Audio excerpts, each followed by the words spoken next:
PRISM is a code name for a program under which the United States National Security Agency (NSA) collects Internet communications from various U.S. Internet companies.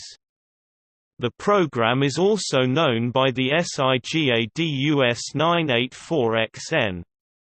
PRISM collects stored Internet communications based on demands made to Internet companies such as Google Inc. under Section 702 of the FISA Amendments Act of 2008 to turn over any data that match court-approved search terms. The NSA can use these PRISM requests to target communications that were encrypted when they traveled across the Internet backbone, to focus on stored data that telecommunication filtering systems discarded earlier, and to get data that is easier to handle, among other things. PRISM began in 2007 in the wake of the passage of the Protect America Act under the Bush administration. The program is operated under the supervision of the U.S. Foreign Intelligence Surveillance Court (FISA Court), or FISC, pursuant to the Foreign Intelligence Surveillance Act (FISA).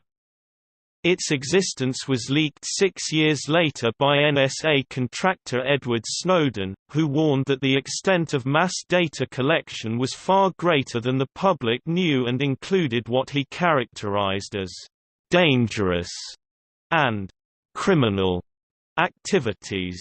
The disclosures were published by The Guardian and The Washington Post on June 6, 2013.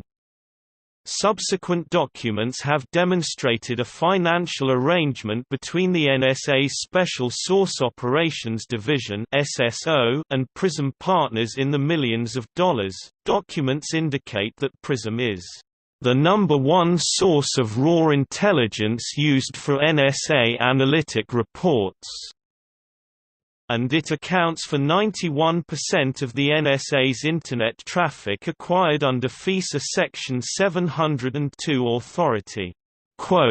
The leaked information came to light one day after the revelation that the FISA court had been ordering a subsidiary of telecommunications company Verizon Communications to turn over to the NSA logs tracking all of its customers' telephone calls. U.S. government officials have disputed some aspects of The Guardian and Washington Post stories and have defended the program by asserting it cannot be used on domestic targets without a warrant, that it has helped to prevent acts of terrorism, and that it receives independent oversight from the federal government's executive, judicial and legislative branches. On June 19, 2013, U.S. President Barack Obama, during a visit to Germany, stated that the NSA's data-gathering practices constitute a circumscribed, narrow system directed at us being able to protect our people.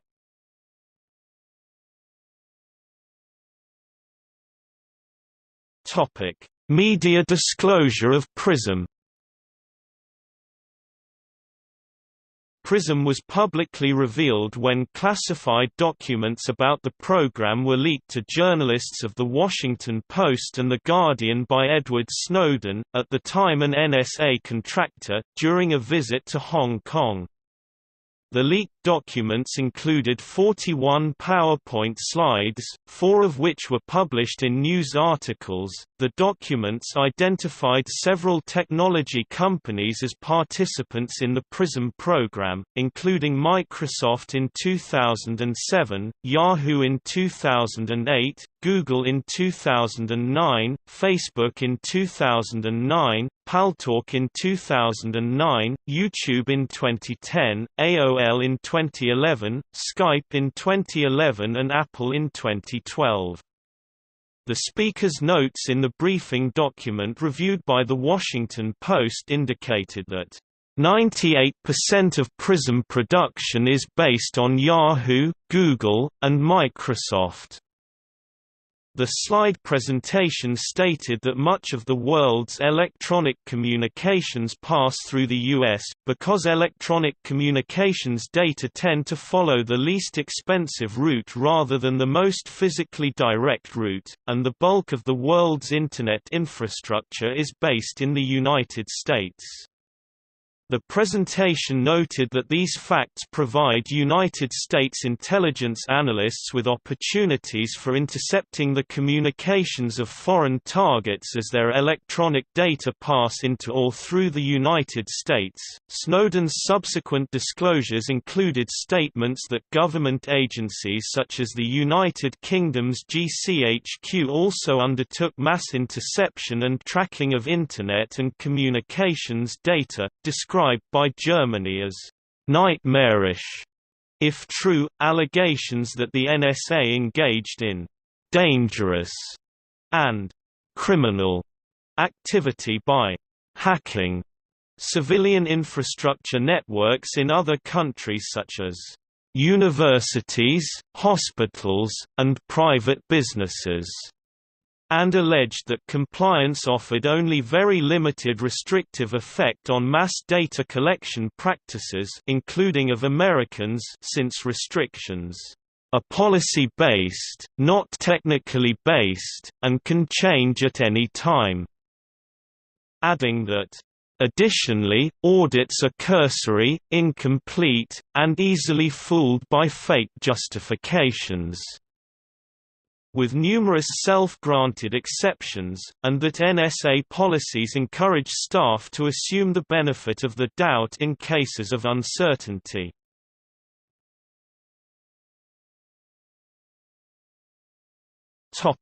The slides. Below are a number of slides released by Edward Snowden showing the operation and processes behind the PRISM program. It should be noted that the FAA, referred to as Section 702 of the FISA Amendments Act, FAA, and not the Federal Aviation Administration, which is more widely known by the same FAA initialism. The French newspaper Le Monde disclosed new PRISM slides, see page 4, 7 and 8, coming from the PRISM, US 984XN Overview presentation on October 21, 2013. The British newspaper The Guardian disclosed new PRISM slides, see pages 3 and 6, in November 2013, which on the one hand compares PRISM with the upstream program, and on the other hand deals with collaboration between the NSA's Threat Operations Center and the FBI. Wikimedia Commons keeps copies of the leaked PowerPoint slides here. Commons category PRISM surveillance program along with other associated documents.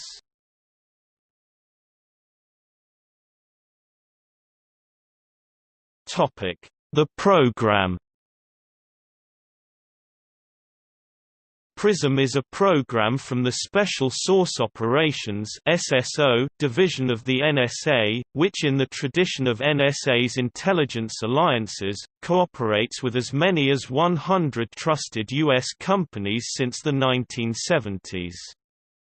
A prior program, the Terrorist Surveillance Program, was implemented in the wake of the September 11 attacks under the George W. Bush administration but was widely criticized and challenged as illegal, because it did not include warrants obtained from the Foreign Intelligence Surveillance Court.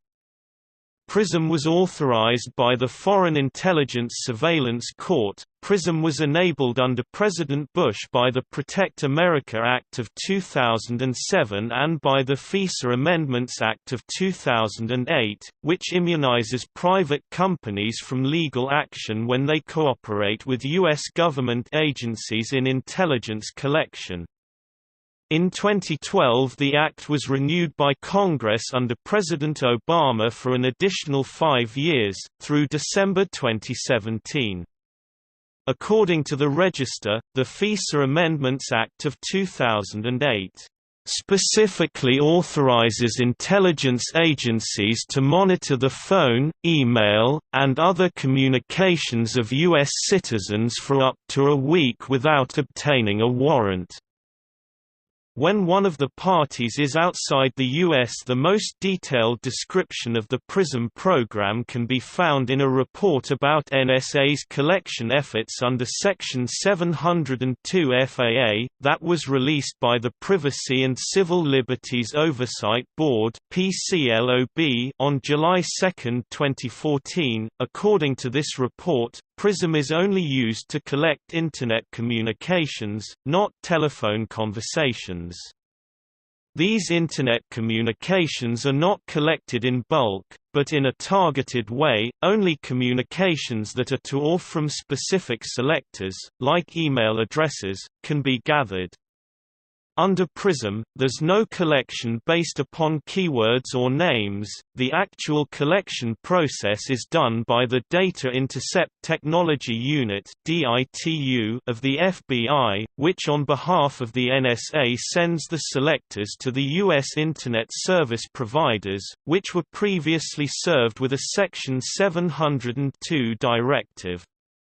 Under this directive, the provider is legally obliged to hand over to DITU all communications to or from the selectors provided by the government. DITU then sends these communications to NSA, where they are stored in various databases, depending on the type. Data, both content and metadata, that already have been collected under the PRISM program, may be searched for both U.S. and non-U.S. person identifiers.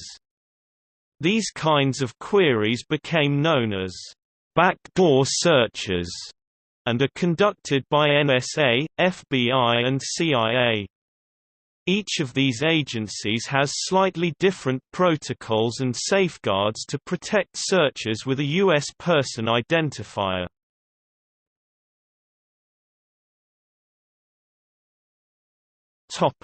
Extent of the program. Internal NSA presentation slides included in the various media disclosures show that the NSA could unilaterally access data and perform extensive, in-depth surveillance on live communications and stored information, with examples including email, video and voice chat, videos, photos, voice-over IP chats such as Skype, file transfers, and social networking details. Snowden summarized that, "In general, the reality is this: if an NSA, FBI, CIA, DIA, etc. analyst has access to query raw SIGINT signals intelligence databases, they can enter and get results for anything they want." According to The Washington Post, the intelligence analysts search PRISM data using terms intended to identify suspicious communications of targets whom the analysts suspect with at least 51% confidence to not be U.S. citizens, but in the process, communication data of some U.S. citizens are also collected unintentionally. Training materials for analysts tell them that while they should periodically report such accidental collection of non-foreign U.S. data, it's nothing to worry about. According to The Guardian, NSA had access to chats and emails on Hotmail.com, Skype, because Microsoft had developed a surveillance capability to deal with the interception of chats, and for PRISM collection against Microsoft email services will be unaffected because PRISM collects this data prior to encryption. Also, according to The Guardian's Glenn Greenwald, even low-level NSA analysts are allowed to search and listen to the communications of Americans and other people without court approval and supervision. Greenwald said low-level analysts can, via systems like PRISM, listen to whatever emails they want, whatever telephone calls, browsing histories, Microsoft Word documents, And it's all done with no need to go to a court, with no need to even get supervisor approval on the part of the analyst." He added that the NSA databank, with its years of collected communications, allows analysts to search that database and listen to the calls or read the emails of everything that the NSA has stored, or look at the browsing histories or Google search terms that you've entered, and it also alerts them to any further activity that people connected to that email address or that IP address do in the future. Greenwald was referring in the context of the foregoing quotes to the NSA program X-Keyscore.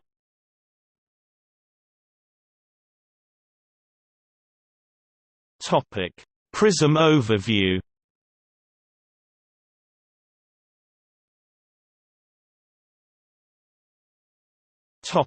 Responses to disclosures.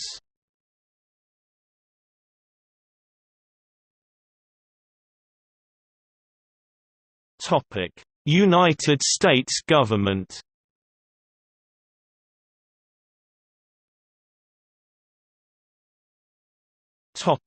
Executive branch. Shortly after publication of the reports by The Guardian and The Washington Post, the United States Director of National Intelligence, James Clapper, on June 7, 2013 released a statement confirming that for nearly 6 years the government of the United States had been using large Internet services companies such as Facebook to collect information on foreigners outside the United States as a defense against national security threats. The statement read in part, "The Guardian and The Washington Post articles refer to collection of communications pursuant to Section 702 of the Foreign Intelligence Surveillance Act. They contain numerous inaccuracies." He went on to say, Section 702 is a provision of FISA that is designed to facilitate the acquisition of foreign intelligence information concerning non-U.S. persons located outside the United States. It cannot be used to intentionally target any U.S. citizen, any other U.S. person, or anyone located within the United States. Clapper concluded his statement by stating, "The unauthorized disclosure of information about this important and entirely legal program is reprehensible and risks important protections for the security of Americans." On March 12, 2013, Clapper had told the United States Senate Select Committee on Intelligence that the NSA does not wittingly collect any type of data on millions or hundreds of millions of Americans. Clapper later admitted the statement he made on March 12, 2013 was a lie, or in his words, "I responded in what I thought was the most truthful, or least untruthful manner by saying no."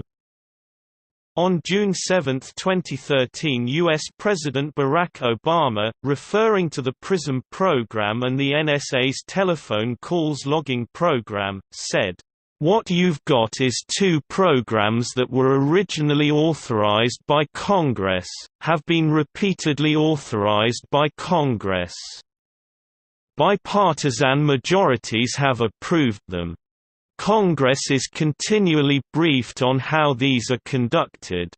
There are a whole range of safeguards involved.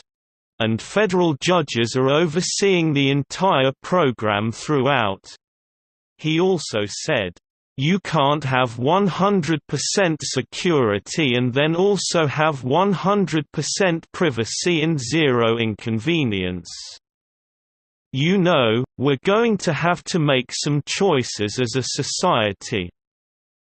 In separate statements, senior Obama administration officials not mentioned by name in source said that Congress had been briefed 13 times on the programs since 2009. On June 8, 2013, Director of National Intelligence Clapper made an additional public statement about PRISM and released a fact sheet providing further information about the program, which he described as an internal government computer system used to facilitate the government's statutorily authorized collection of foreign intelligence information from electronic communication service providers under court supervision, as authorized by Section 702 of the Foreign Intelligence Surveillance Act (FISA) 50 U.S.C. Section 1881A.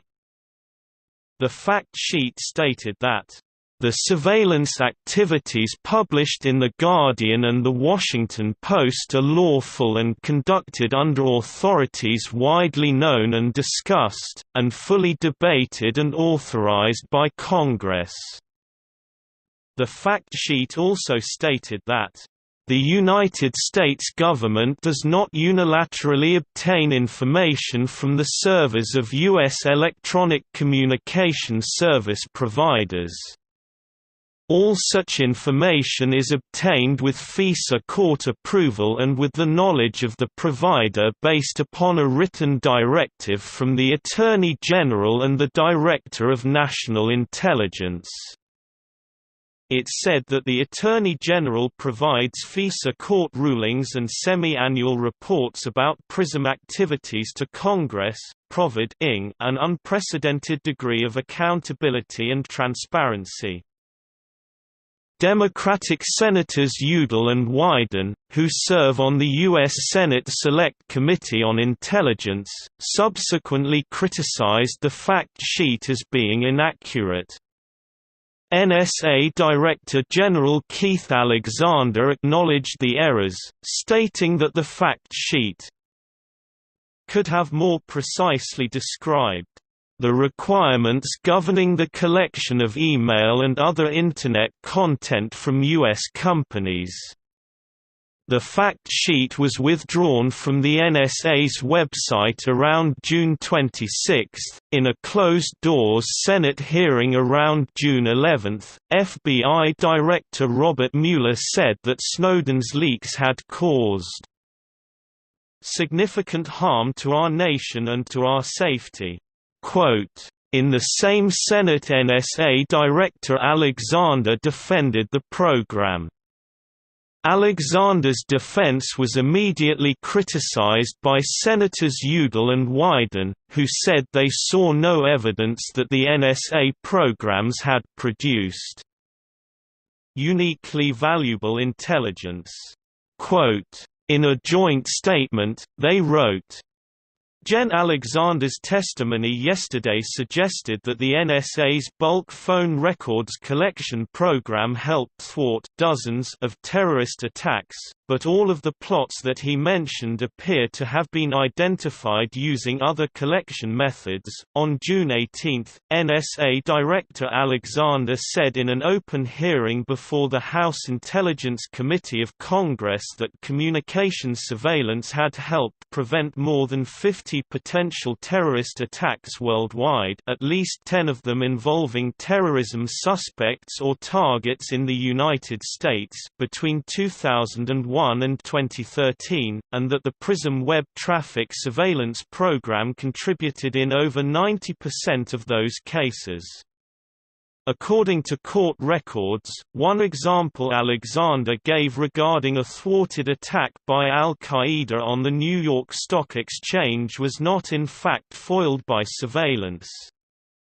Several senators wrote Director of National Intelligence Clapper asking him to provide other examples. U.S. intelligence officials, speaking on condition of anonymity, told various news outlets that by June 24 they were already seeing what they said was evidence that suspected terrorists had begun changing their communication practices in order to evade detection by the surveillance tools disclosed by Snowden.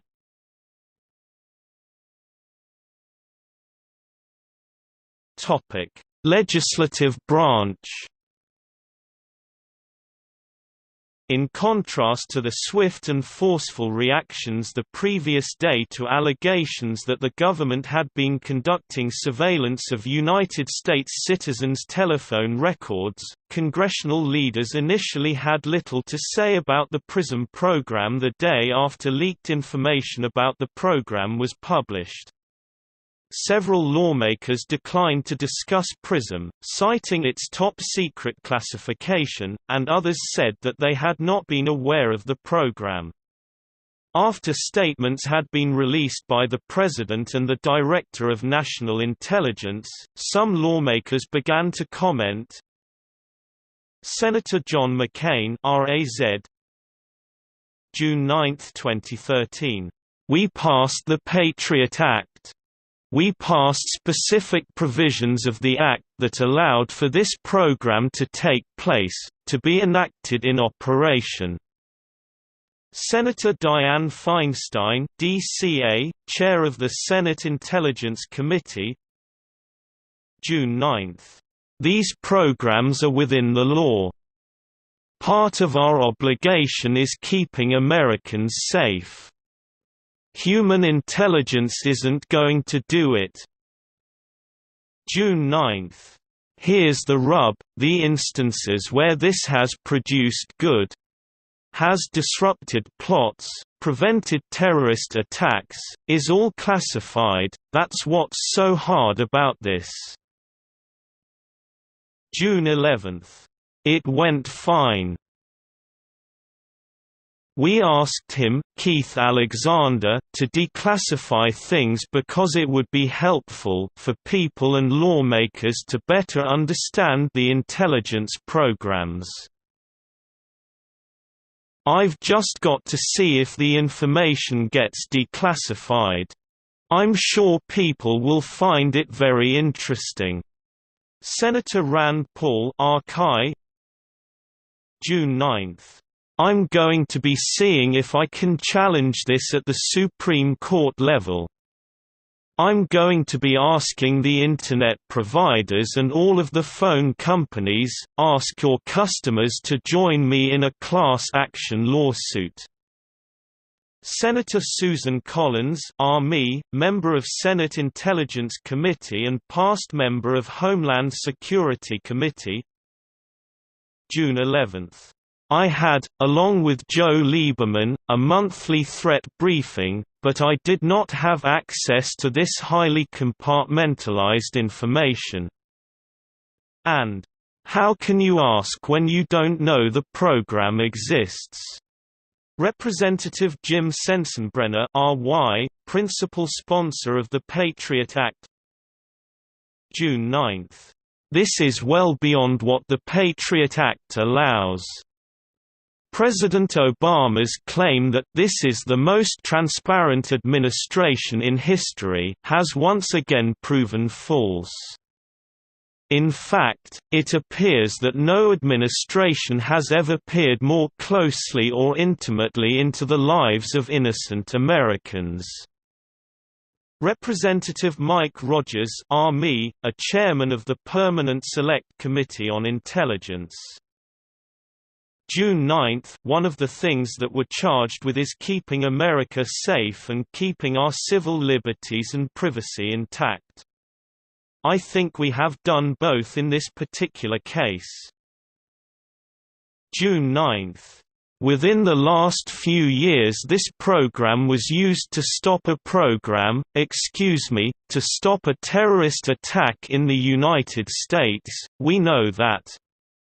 It's important, it fills in a little seam that we have, and it's used to make sure that there is not an international nexus to any terrorism event that they may believe is ongoing in the United States.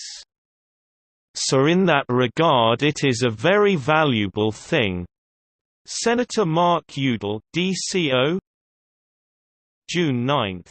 "I don't think the American public knows the extent or knew the extent to which they were being surveilled and their data was being collected. I think we ought to reopen the Patriot Act and put some limits on the amount of data that the National Security Agency is collecting. It ought to remain sacred, and there's got to be a balance here. That is what I'm aiming for.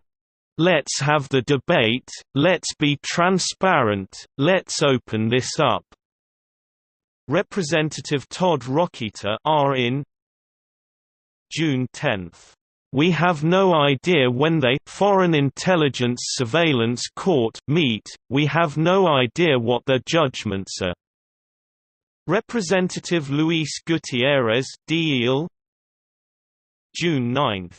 "We will be receiving secret briefings and we will be asking, I know I'm going to be asking to get more information. I want to make sure that what they're doing is harvesting information that is necessary to keep us safe and not simply going into everybody's private telephone conversations and Facebook and communications. I mean one of the terrorists win when you debilitate freedom of expression and privacy." Senator Ron Wyden (DOR), July 11. "I have a feeling that the administration is getting concerned about the bulk phone records collection, and that they are thinking about whether to move administratively to stop it. I think we are making a comeback." Following these statements, some lawmakers from both parties warned national security officials during a hearing before the House Judiciary Committee that they must change their use of sweeping National Security Agency surveillance programs or face losing the provisions of the Foreign Intelligence Surveillance Act that have allowed for the agency's mass collection of telephone metadata. Section 215 expires at the end of 2015, and unless you realize you've got a problem, that is not going to be renewed. Representative Jim Sensenbrenner, R-Wis, author of the USA Patriot Act, threatened during the hearing, "It's got to be changed, and you've got to change how you operate Section 215. Otherwise, in 2.5 years, you're not going to have it anymore."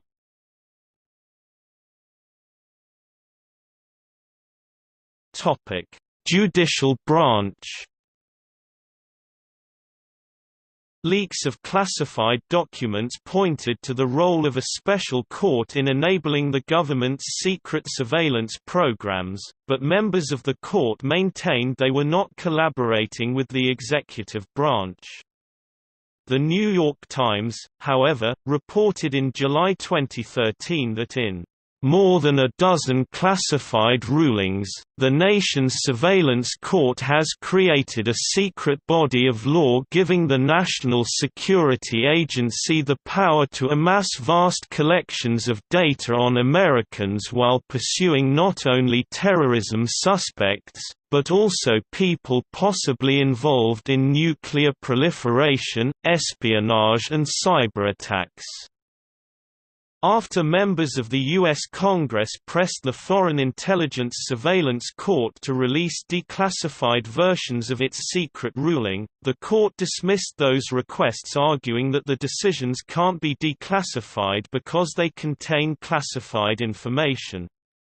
Reggie Walton, the current FISA presiding judge, said in a statement, "The perception that the court is a rubber stamp is absolutely false. There is a rigorous review process of applications submitted by the executive branch, spearheaded initially by 5 judicial branch lawyers who are national security experts, and then by the judges, to ensure that the court's authorization comport with what the applicable statutes authorize." The accusation of being a rubber stamp was further rejected by Walton, who wrote in a letter to Senator Patrick J. Leahy, "The annual statistics provided to Congress by the Attorney General frequently cited in press reports as a suggestion that the court's approval rate of application is over 99%, reflect only the number of final applications submitted to and acted on by the court. These statistics do not reflect the fact that many applications are altered to prior or final submission or even withheld from final submission entirely, often after an indication that a judge would not approve them.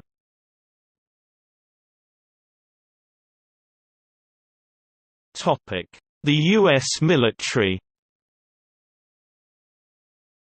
The U.S. military has acknowledged blocking access to parts of the Guardian website for thousands of defense personnel across the country, and blocking the entire Guardian website for personnel stationed throughout Afghanistan, the Middle East, and South Asia.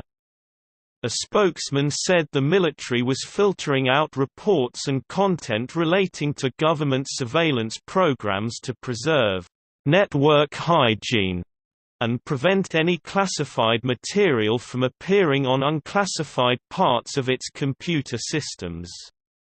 Access to The Washington Post, which also published information on classified NSA surveillance programs disclosed by Edward Snowden, had not been blocked at the time the blocking of access to The Guardian was reported.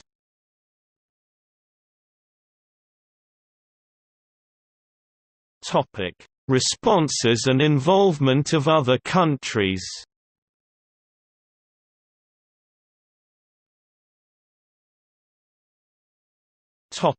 Austria.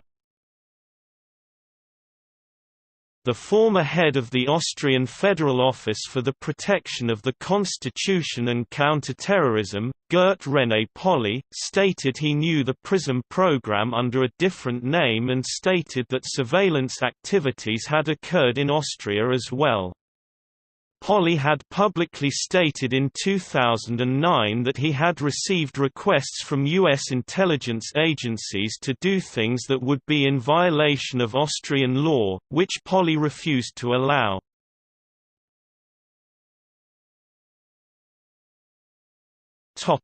Australia.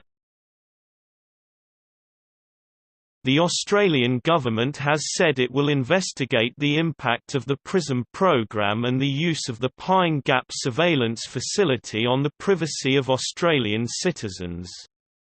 Australia's former Foreign Minister Bob Carr said that Australians shouldn't be concerned about PRISM but that cybersecurity is high on the government's list of concerns. The Australian Foreign Minister Julie Bishop stated that the acts of Edward Snowden were treachery and offered a staunch defence of her nation's intelligence cooperation with the United States.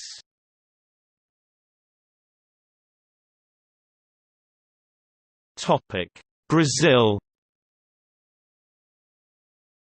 Brazil's president at the time, Dilma Rousseff, responded to Snowden's reports that the NSA spied on her phone calls and emails by cancelling a planned October 2013 state visit to the United States, demanding an official apology, which by October 20, 2013, hadn't come.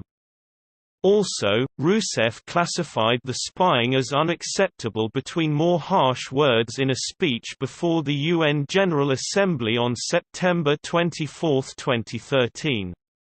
As a result, Boeing lost out on a $4.5 billion contract for fighter jets to Sweden's Saab Group.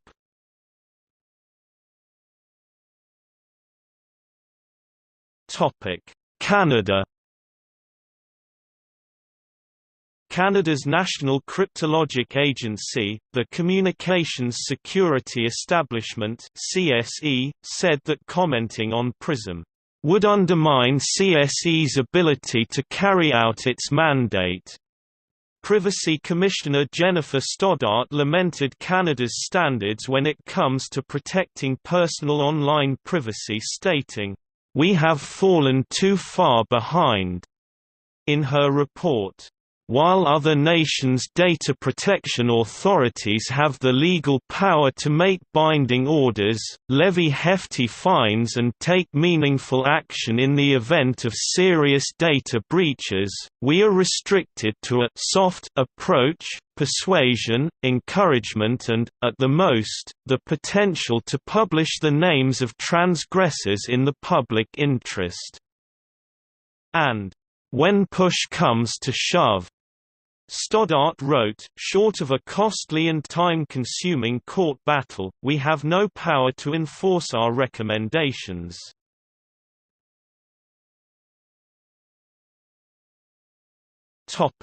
European Union.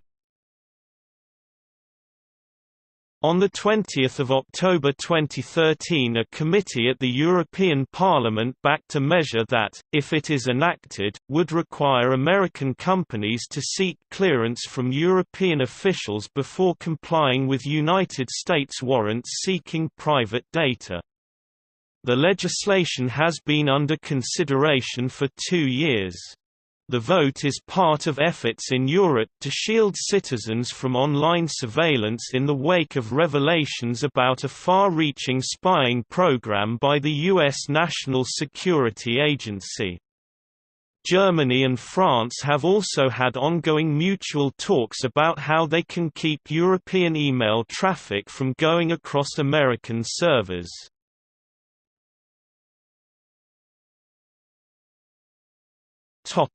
France. On October 21, 2013 the French Foreign Minister, Laurent Fabius, summoned the U.S. Ambassador, Charles Rivkin, to the Quai d'Orsay in Paris to protest large-scale spying on French citizens by the U.S. National Security Agency (NSA). Paris prosecutors had opened preliminary inquiries into the NSA program in July, but Fabius said, "Obviously we need to go further. And we must quickly assure that these practices aren't repeated."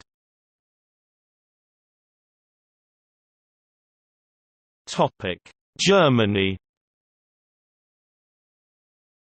Germany did not receive any raw PRISM data, according to a Reuters report. German Chancellor Angela Merkel said that, "The Internet is new to all of us." To explain the nature of the program, Matthew Schofield of McClatchy Washington Bureau said, "She was roundly mocked for that statement." Gert René Polly, a former Austrian counterterrorism official, said in 2013 that it is "absurd and unnatural" for the German authorities to pretend not to have known anything. The German army was using PRISM to support its operations in Afghanistan as early as 2011. In October 2013, it was reported that the NSA monitored Merkel's cell phone. The United States denied the report, but following the allegations, Merkel called President Obama and told him that spying on friends was never acceptable, no matter in what situation.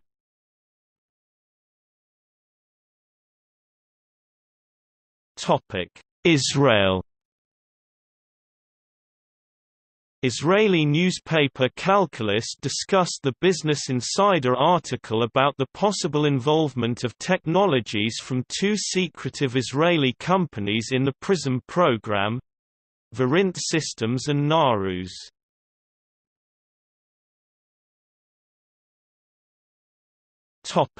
Mexico. After finding out about the PRISM program, the Mexican government has started constructing its own spying program to spy on its own citizens.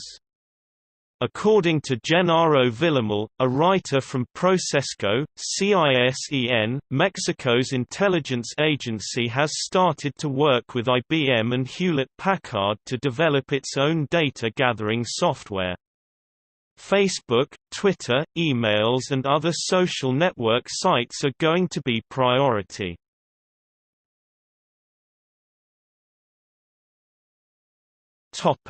New Zealand. In New Zealand, University of Otago Information Science Associate Professor Hank Wolf said that under what was unofficially known as the Five Eyes Alliance, New Zealand and other governments, including the United States, Australia, Canada, and Britain, dealt with internal spying by saying they didn't do it. But they have all the partners doing it for them and then they share all the information. Edward Snowden, in a live-streamed Google Hangout to Kim.com and Julian Assange, alleged that he had received intelligence from New Zealand, and the NSA has listening posts in New Zealand.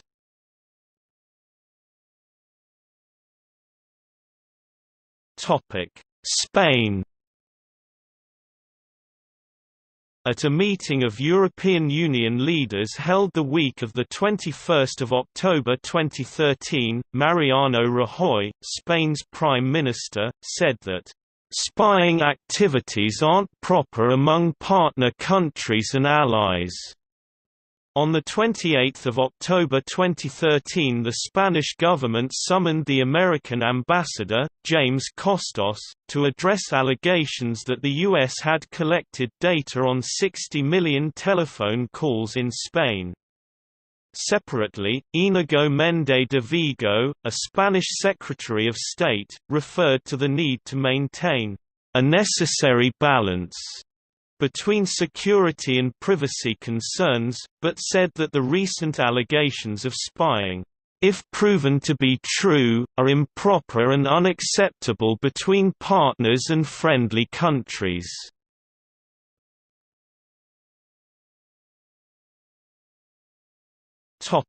United Kingdom. In the United Kingdom, the Government Communications Headquarters (GCHQ), which also has its own surveillance programme, Tempora, had access to the PRISM programme on or before June 2010 and wrote 197 reports with it in 2012 alone. The Intelligence and Security Committee of the UK Parliament reviewed the reports GCHQ produced on the basis of intelligence sought from the US. They found in each case a warrant for interception was in place in accordance with the legal safeguards contained in UK law. In August 2013, The Guardian newspaper's offices were visited by agents from GCHQ, who ordered and supervised the destruction of the hard drives containing information acquired from Snowden.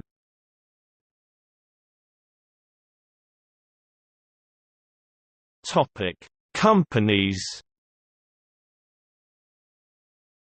The original Washington Post and Guardian articles reporting on PRISM noted that one of the leaked briefing documents said PRISM involves collection of data directly from the servers of several major Internet services providers.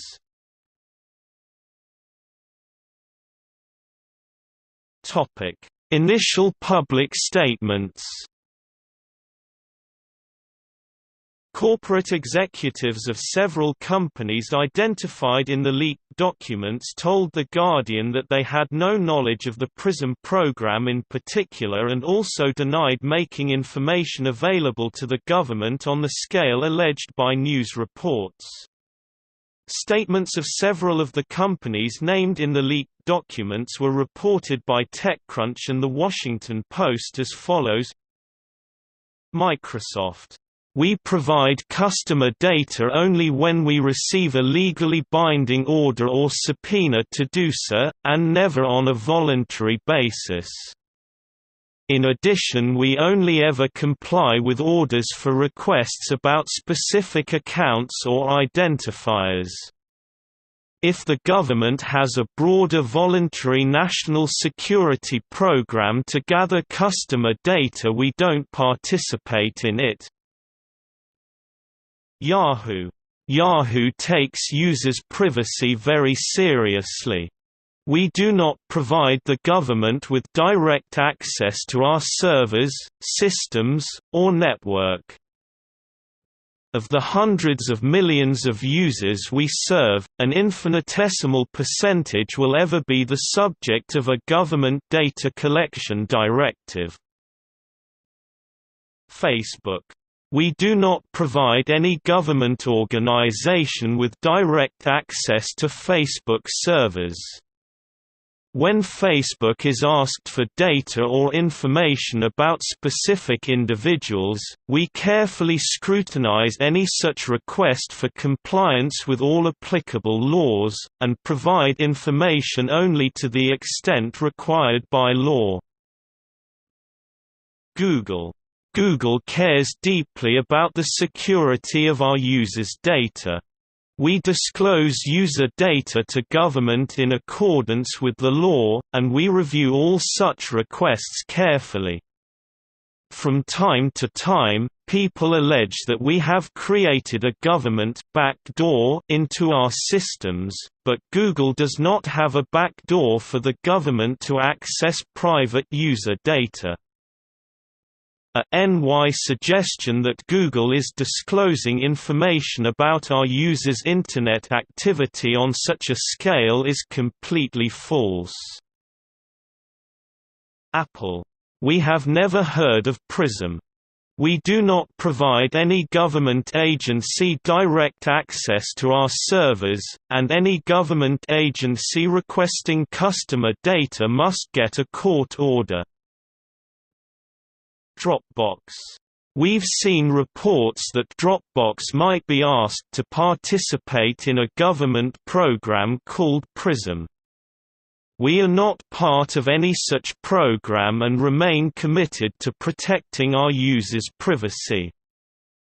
In response to the technology company's denials of the NSA being able to directly access the company's servers, The New York Times reported that sources had stated the NSA was gathering the surveillance data from the companies using other technical means in response to court orders for specific sets of data.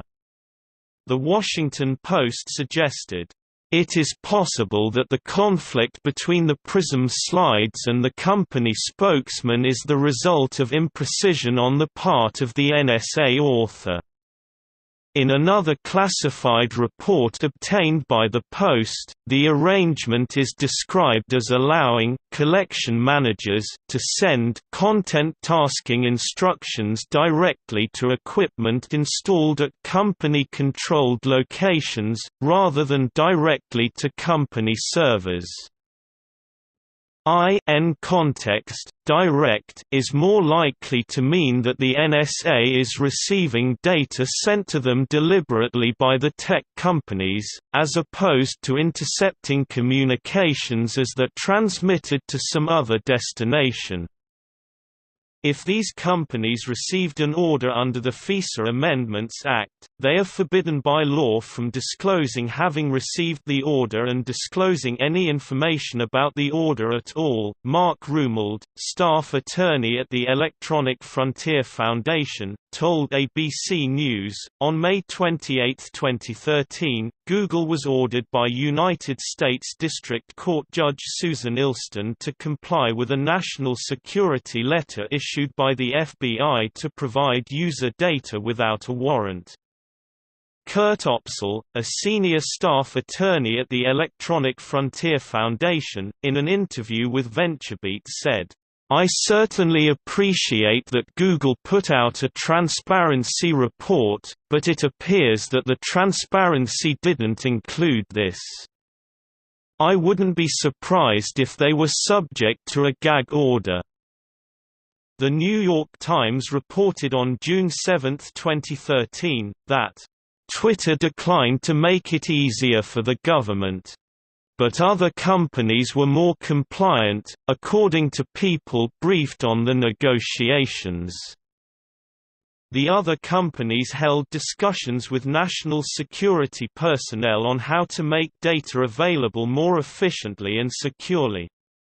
In some cases, these companies made modifications to their systems in support of the intelligence collection effort. The dialogues have continued in recent months, as General Martin Dempsey, the chairman of the Joint Chiefs of Staff, has met with executives including those at Facebook, Microsoft, Google and Intel. These details on the discussions provide insight into the disparity between initial descriptions of the government program, including a training slide which states, "collection directly from the servers," and the company's denials, while providing data in response to a legitimate FISA request approved by the FISA court is a legal requirement. Modifying systems to make it easier for the government to collect the data is not. This is why Twitter could legally decline to provide an enhanced mechanism for data transmission. Other than Twitter, the companies were effectively asked to construct a locked mailbox and provide the key to the government, people briefed on the negotiations said.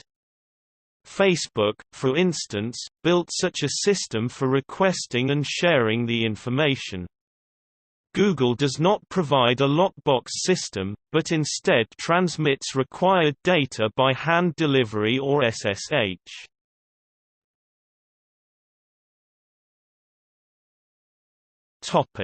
Post-PRISM transparency reports.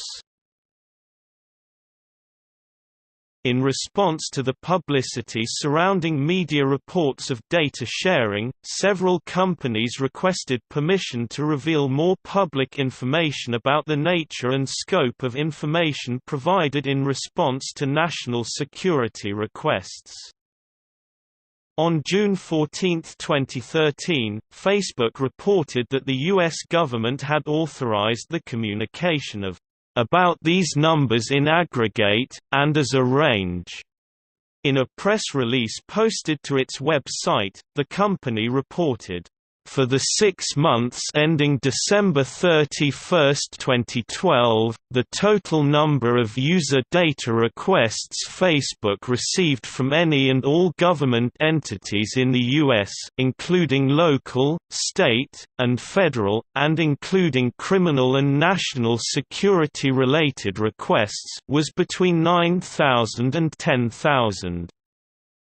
The company further reported that the requests impacted between 18,000 and 19,000 user accounts, a tiny fraction of 1% of more than 1.1 billion active user accounts. That same day, Microsoft reported that for the same period, it received between 6,000 and 7,000 criminal and national security warrants, subpoenas and orders affecting between 31,000 and 32,000 consumer accounts from U.S. governmental entities including local, state and federal, which impacted a tiny fraction of Microsoft's global customer base. Google issued a statement criticizing the requirement that data be reported in aggregated form, stating that lumping national security requests with criminal request data would be a step backwards from its previous, more detailed practices on its website's transparency report.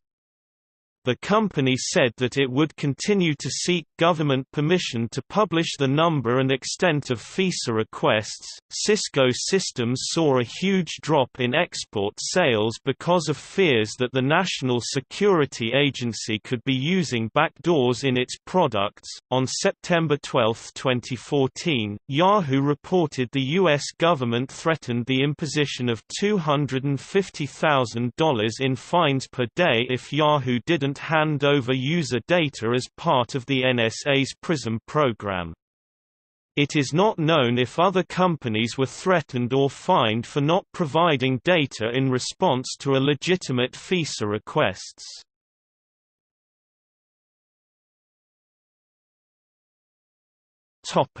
Public and media response.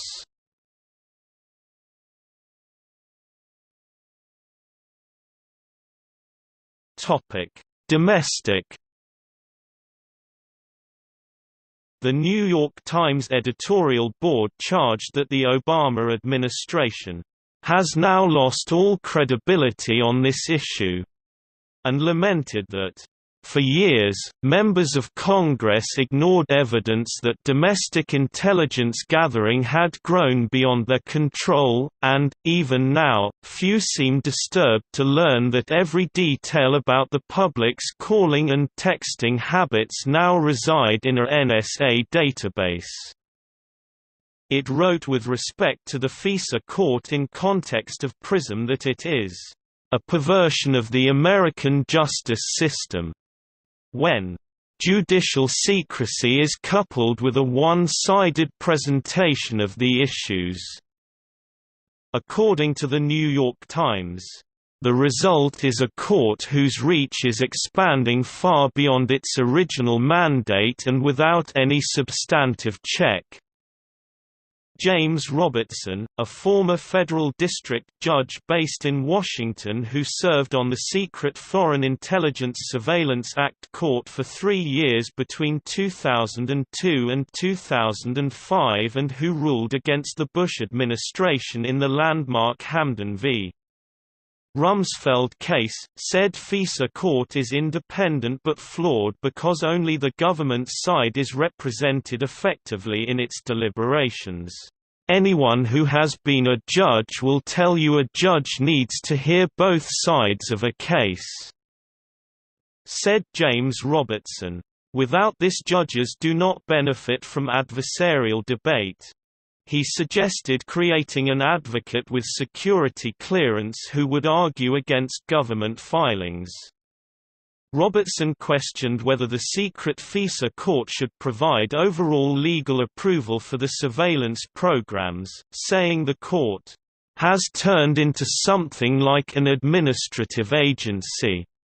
Under the changes brought by the Foreign Intelligence Surveillance Act of 1978 Amendments Act of 2008, which expanded the U.S. government's authority by forcing the court to approve entire surveillance systems and not just surveillance warrants as it previously handled, the court is now approving programmatic surveillance.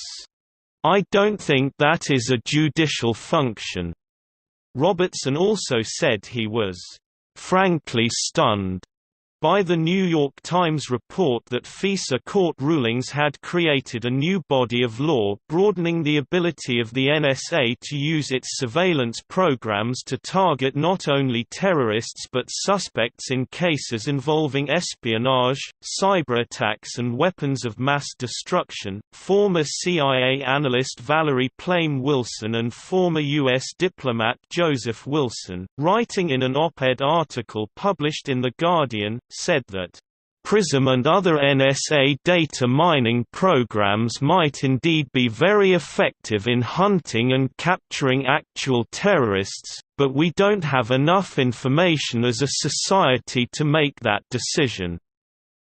The Electronic Frontier Foundation an international non-profit digital rights group based in the U.S., is hosting a tool, by which an American resident can write to their government representatives regarding their opposition to mass spying. The Obama administration's argument that NSA surveillance programs such as PRISM and Boundless Informant had been necessary to prevent acts of terrorism was challenged by several parties.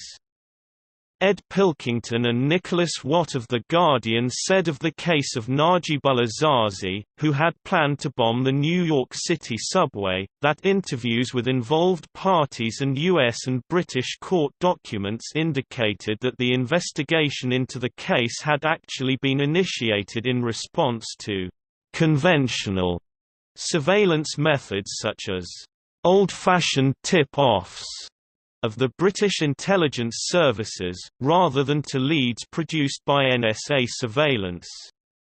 Michael Daly of the Daily Beast stated that even though Tamerlan Tsarnaev, who conducted the Boston Marathon bombing with his brother Djokhar Tsarnaev, had visited the al-Qaeda-affiliated Inspire magazine website, and even though Russian intelligence officials had raised concerns with U.S. intelligence officials about Tamerlan Tsarnaev, PRISM did not prevent him from carrying out the Boston attacks.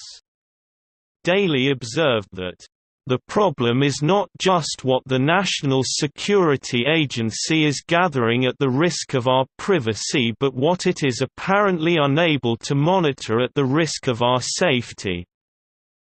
Ron Paul, a former Republican member of Congress and prominent libertarian, thanked Snowden and Greenwald and denounced the mass surveillance as unhelpful and damaging, urging instead more transparency in U.S. government actions. He called Congress, "derelict in giving that much power to the government," and said that had he been elected president, he would have ordered searches only when there was probable cause of a crime having been committed, which he said was not how the PRISM program was being operated. New York Times columnist Thomas L. Friedman defended limited government surveillance programs intended to protect the American people from terrorist acts. "Yes, I worry about potential government abuse of privacy from a program designed to prevent another 9/11 abuse that, so far, does not appear to have happened. But I worry even more about another 9/11. If there were another 9/11, I fear that 99% of Americans would tell their members of Congress, 'Do whatever you need to do to privacy be damned, just make sure this does not happen again.' That is what I fear most. That is why I'll reluctantly, very reluctantly, trade off the government using data mining to look for suspicious patterns in phone numbers called and email addresses, and then have to go to a judge to get a warrant to actually look at the content under guidelines set by Congress, to prevent a day where, out of fear, we give government a license to look at anyone, any email, any phone call, anywhere, anytime." Political commentator David Brooks similarly cautioned that government data surveillance programs are a necessary evil. "If you don't have mass data sweeps, well, then these agencies are going to want to go back to the old-fashioned eavesdropping, which is a lot more intrusive." Conservative commentator Charles Krauthammer worried less about the legality of PRISM and other NSA surveillance tools than about the potential for their abuse without more stringent oversight. "The problem here is not constitutionality. We need a toughening of both congressional oversight and judicial review, perhaps even some independent outside scrutiny. Plus periodic legislative revision, say, reauthorization every couple of years, in light of the efficacy of the safeguards and the nature of the external threat. The object is not to abolish these vital programs. It's to fix them." In a blog post, David Simon, the creator of The Wire, compared the NSA's programs, including PRISM, to a 1980s effort by the city of Baltimore to add dialed number recorders to all pay phones to know which individuals were being called by the callers. The city believed that drug traffickers were using pay phones and pagers, and a municipal judge allowed the city to place the recorders. The placement of the dialers formed the basis of the show's first season. Simon argued that the media attention regarding the NSA programs is a faux scandal. Simon had stated that many classes of people in American society had already faced constant government surveillance. Political theorist, and frequent critic of U.S. government policies, Noam Chomsky argued, "Government should not have this capacity. but governments will use whatever technology is available to them to combat their primary enemy, which is their own population. A CNN, Opinion Research Corporation poll conducted June 11 through 13 found that 66% of Americans generally supported the program. However, a Quinnipiac University poll conducted June 28 through July 8 found that 45% of registered voters think the surveillance programs have gone too far, with 40% saying they do not go far enough, compared to 25% saying they had gone too far and 63% saying not far enough in 2010. Other polls have shown similar shifts in public opinion as revelations about the programs were leaked. In terms of economic impact, a study released in August by the Information Technology and Innovation Foundation found that the disclosure of PRISM could cost the U.S. economy between $21.50 and $35 billion in lost cloud computing business over 3 years.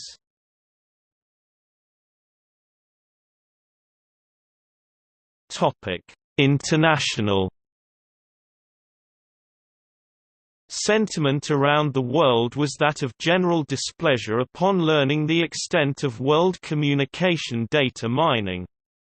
Some national leaders spoke against the NSA and some spoke against their own national surveillance.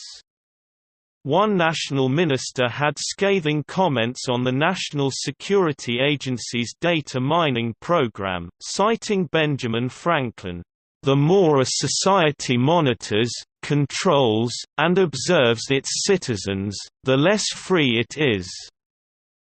Some question if the costs of hunting terrorists now overshadows the loss of citizen privacy. Nick Xenophon, an Australian independent senator, asked Bob Carr, the Australian Minister of Foreign Affairs, if email addresses of Australian parliamentarians were exempt from PRISM, Mainway, Marina, and/or Nucleon. After Carr replied that there was a legal framework to protect Australians but that the government would not comment on intelligence matters, Xenophon argued that this was not a specific answer to his question. Taliban spokesperson Zabihullah Mujahid said, "We knew about their past efforts to trace our system. We have used our technical resources to foil their efforts and have been able to stop them from succeeding so far." However, CNN has reported that terrorist groups have changed their communications behaviors in response to the leaks. In 2013, the Cloud Security Alliance surveyed cloud computing stakeholders about their reactions to the U.S. PRISM spying scandal. About 10% of non-US residents indicated that they had cancelled a project with a US-based cloud computing provider. In the wake of PRISM, 56% said that they would be less likely to use a US-based cloud computing service. The alliance predicted that U.S. cloud computing providers might lose as much as €26 billion and 20% of its share of cloud services in foreign markets because of the PRISM spying scandal.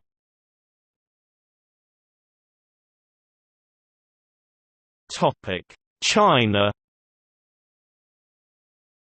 Reactions of Internet users in China were mixed between viewing a loss of freedom worldwide and seeing state surveillance coming out of secrecy. The story broke just before U.S. President Barack Obama and Chinese President Xi Jinping met in California. When asked about NSA hacking China, the spokeswoman of Ministry of Foreign Affairs of the People's Republic of China said, "China strongly advocates cybersecurity." The party-owned newspaper Liberation Daily described this surveillance like 1984 style. Hong Kong legislators Gary Fan and Claudia Mo wrote a letter to Obama stating, The revelations of blanket surveillance of global communications by the world's leading democracy have damaged the image of the US among freedom-loving peoples around the world."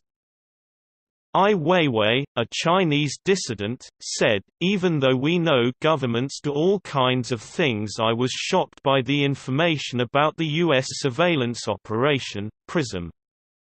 To me, it's abusively using government powers to interfere in individuals' privacy. This is an important moment for international society to reconsider and protect individual rights."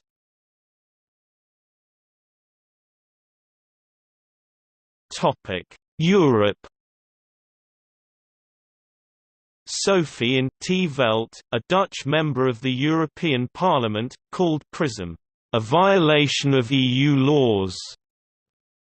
The German Federal Commissioner for Data Protection and Freedom of Information, Peter Schaar, condemned the program as monstrous.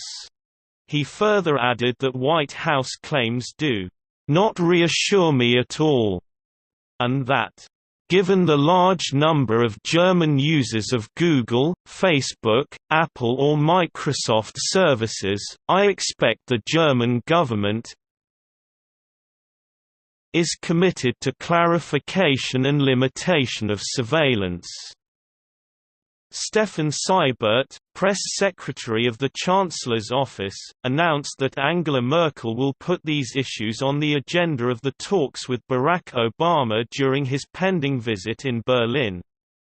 Wolfgang Schmidt, a former lieutenant colonel with the Stasi, said that the Stasi would have seen such a program as a dream come true, since the Stasi lacked the technology that made PRISM possible. Schmidt expressed opposition, saying, "It is the height of naivete to think that once collected this information won't be used. This is the nature of secret government organizations. The only way to protect the people's privacy is not to allow the government to collect their information in the first place." Many Germans organized protests, including one at Checkpoint Charlie, when Obama went to Berlin to speak. Matthew Schofield of the McClatchy Washington Bureau said, "Germans are dismayed at Obama's role in allowing the collection of so much information."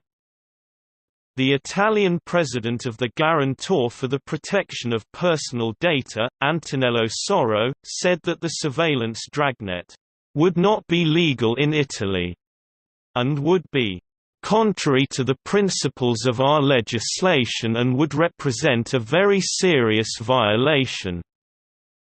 CNIL, French data protection watchdog, intimates Google to change its privacy policies within 3 months or it'll risk fines up to €150,000. Spanish Agency of Data Protection (AEPD) is planning to fine Google between €40,000 and €300,000 if it fails to clear about the past usage of the massive data of the Spanish users. William Hague, the Foreign Secretary of the United Kingdom, dismissed accusations that British security agencies had been circumventing British law by using information gathered on British citizens by PRISM, saying, "Any data obtained by us from the United States involving UK nationals is subject to proper UK statutory controls and safeguards." David Cameron said Britain's spy agencies that received data collected from PRISM acted within the law. "I'm satisfied that we have intelligence agencies that do a fantastically important job for this country to keep us safe, and they operate within the law." Malcolm Rifkind, the chairman of Parliament's Intelligence and Security Committee, said that if the British intelligence agencies were seeking to know the content of emails about people living in the UK, then they actually have to get lawful authority. The UK's Information Commissioner's Office was more cautious, saying it would investigate PRISM alongside other European data agencies. There are real issues about the extent to which US law agencies can access personal data of UK and other European citizens. Aspects of U.S. law under which companies can be compelled to provide information to U.S. agencies potentially conflict with European data protection law, including the UK's own Data Protection Act. The ECO has raised this with its European counterparts, and the issue is being considered by the European Commission, who are in discussions with the U.S. government. Tim Berners-Lee, the inventor of the World Wide Web, accused Western governments of practicing hypocrisy, as they conducted spying on the Internet while they criticized other countries for spying on the Internet. Berners-Lee said that Internet spying can make people feel reluctant to access intimate details or use the Internet in a certain way, and as paraphrased by Steve Robson of the Daily Mail, he said that the Internet should be protected from being controlled by governments or large corporations.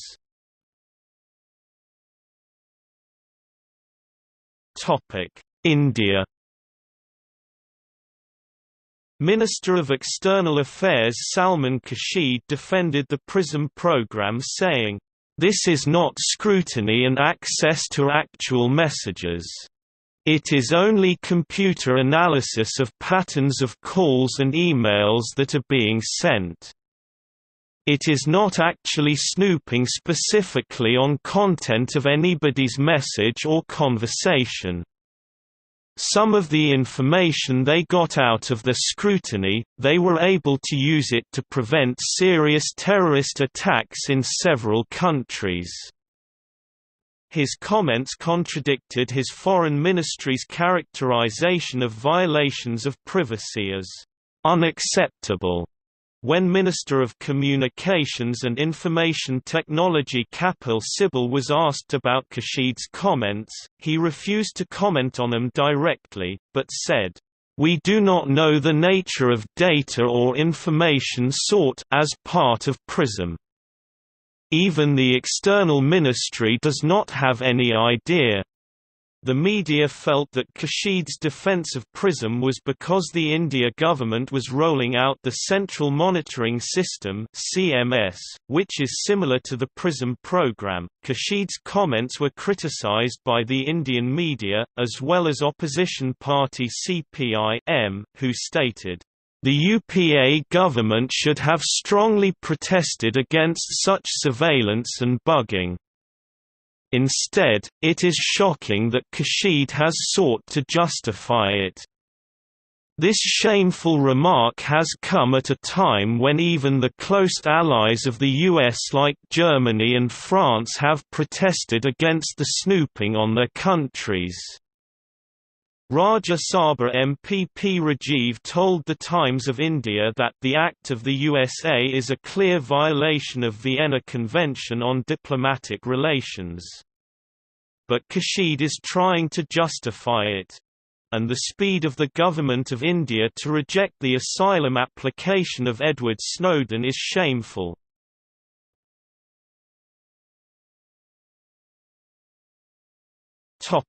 Legal aspects.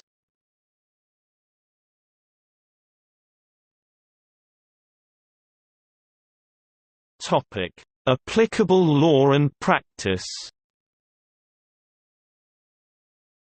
On June 8, 2013, the Director of National Intelligence issued a fact sheet stating that PRISM is not an undisclosed collection or data mining program, but rather, an internal government computer system used to facilitate the collection of foreign intelligence information, under court supervision, as authorized by Section 702 of the Foreign Intelligence Surveillance Act (FISA) 50 U.S.C. Section 1881a.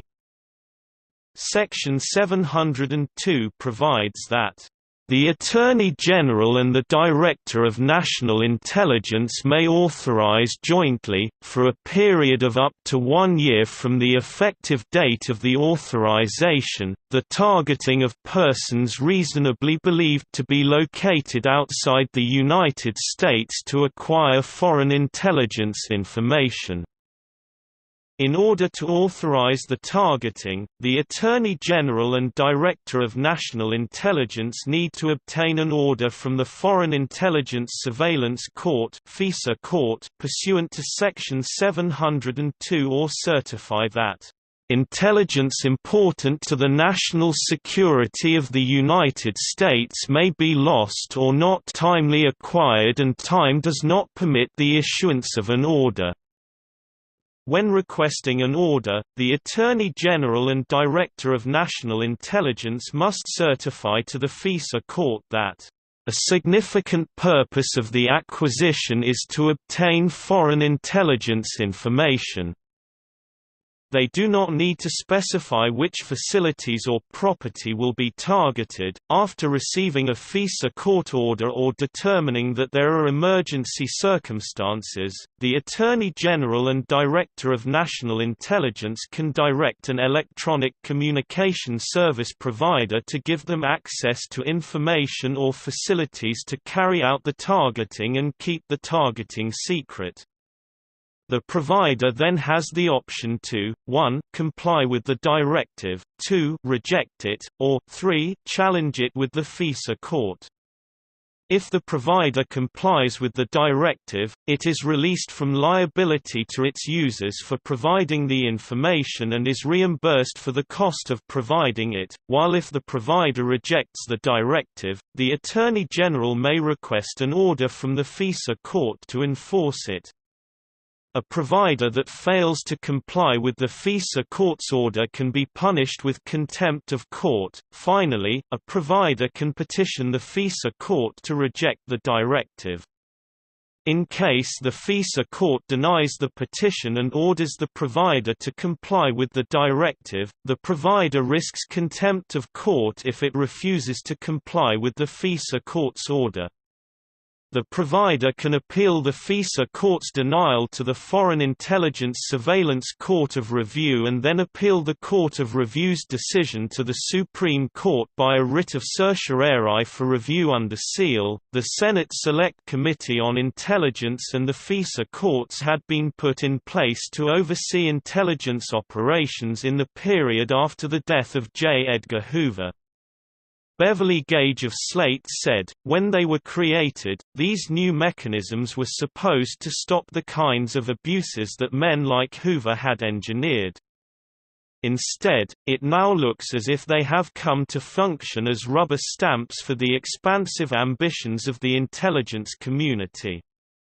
J. Edgar Hoover no longer rules Washington, but it turns out we didn't need him anyway.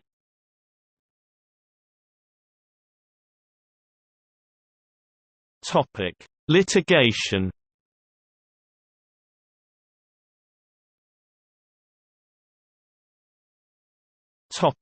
Analysis of legal issues.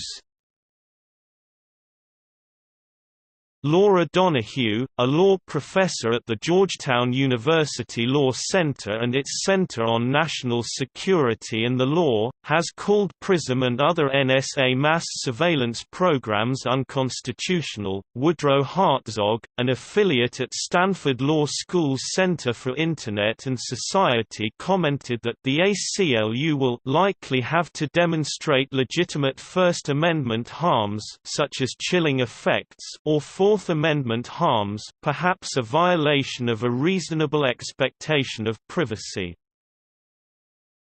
Is it a harm to merely know with certainty that you are being monitored by the government? There's certainly an argument that it is. People under surveillance act differently, experience a loss of autonomy, are less likely to engage in self-exploration and reflection, and are less willing to engage in core expressive political activities such as dissenting speech and government criticism. Such interests are what First and Fourth Amendment seek to protect.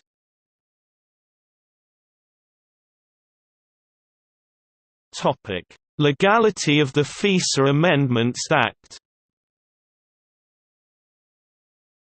The FISA Amendments Act (FAA) Section 702 is referenced in PRISM documents detailing the electronic interception, capture and analysis of metadata.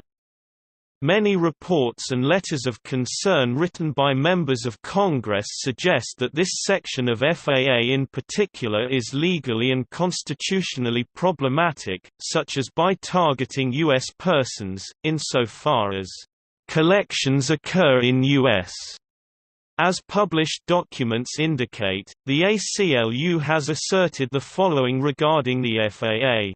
Regardless of abuses, the problem with the FAA is more fundamental, the statute itself is unconstitutional.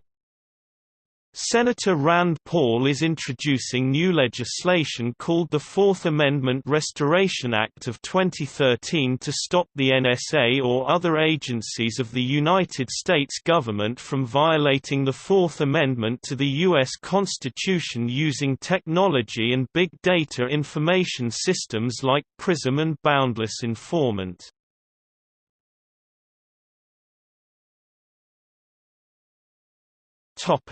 Programs sharing the name PRISM. Besides the information collection program started in 2007, there are two other programs sharing the name PRISM.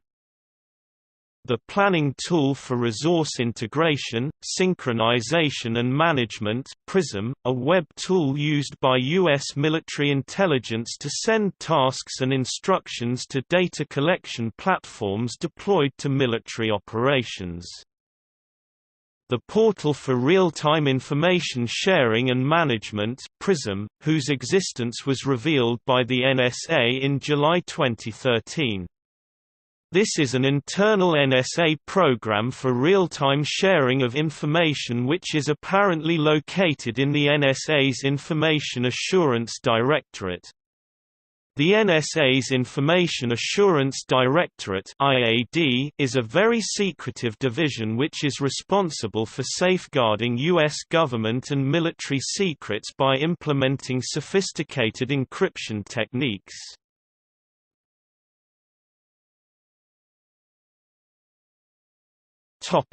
Related NSA programs.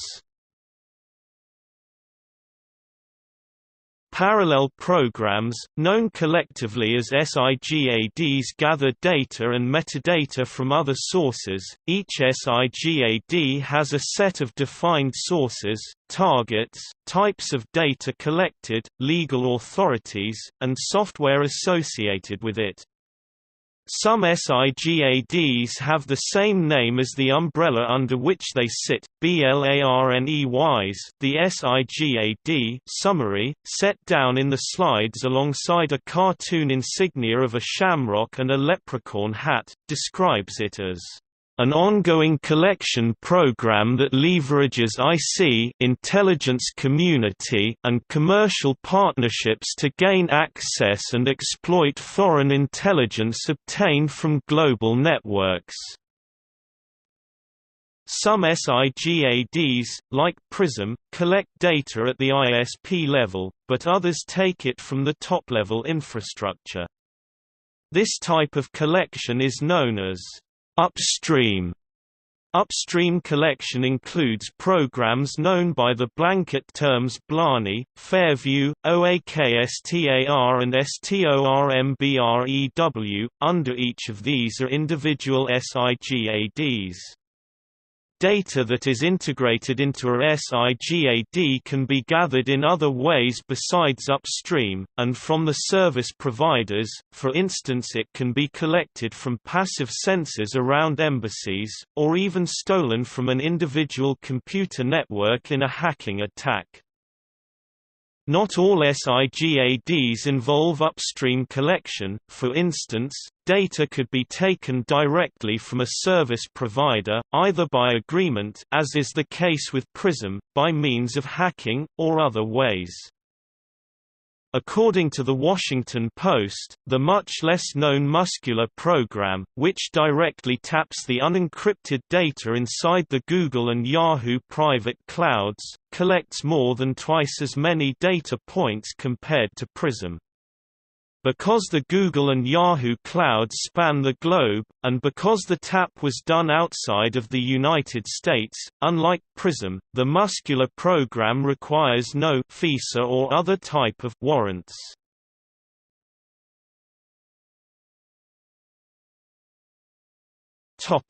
See also Notes